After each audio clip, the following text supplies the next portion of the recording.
ان هي لو أكبر. كانت متجوزه وبتتكلم مع شخص كتير وبتقول انا برتاح له، هتقلب وهتتعلق بيه. نحط ده تحت بند الخيانه، صح كده؟ وطبعا خيانه كبيره جدا جدا، لان المفروض اللي حضرتك تتكلمي معاه وتفضفضي له هو زوجك، مش حد تاني خالص. اصل زوجي مش قريب مني زي فلان، لا، قربي منه وعلميه، لكن اوعى تدي ابدا مبرر لنفسك انك تعمل حاجه زي كده. والله يحصل تعلق، وياما شفنا كوارث في الشغل.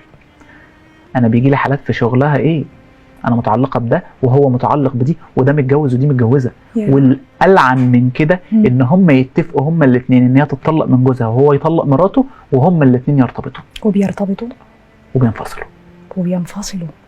ياه، طبعا اصل اللي انت بتعمله ده اسمه عك، ده مش منطقي، لان الاثنين مش صادقين. تمام، لا صادقين ولا اسوياء. ان انا ابقى زوج ومراتي تعمل كده، اديها ان هي تخرج فتروح تتعلق بحد وتيجي تطلب مني الطلاق. صح.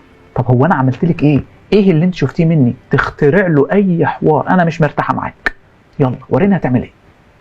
خلاص هطلقك. هو حد بيعيش مع حد بالعافيه؟ وهو نفس النظام يروح يطلق مراته اللي بتربي له عياله وصيناه وحافظاه، وهما الاثنين بقى اللي متعلقين ببعض دول يرتبطوا. هنا يحصل ايه؟ تسقط الاقنعه وتتفاجئ ان هو شخص برضه له عيوب، وان جوزها ارحم منه 1000 مره. فايه اللي يحصل؟ صح، ينفصلوا.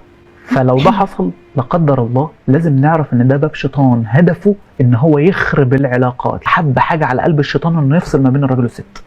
الطلاق يبقى كتير، وده اللي الشيطان ناجح فيه على فكره. صح. الطلاق لما يبقى كتير الشيطان ينبسط قوي، فهو يخش ما بين الاثنين يعلقهم ببعض عشان يتطلقوا. فانا كده نجحت وهخليكم انتوا الاثنين تنفصلوا على طول. فلو ده حصل، الراجل والست يفهموا ان ده مدخل للشيطان. اوعى تنسى مراتك واوعى تنسي جوزك، دول الاصل، دول الحقيقه، غير كده فهو مزيف.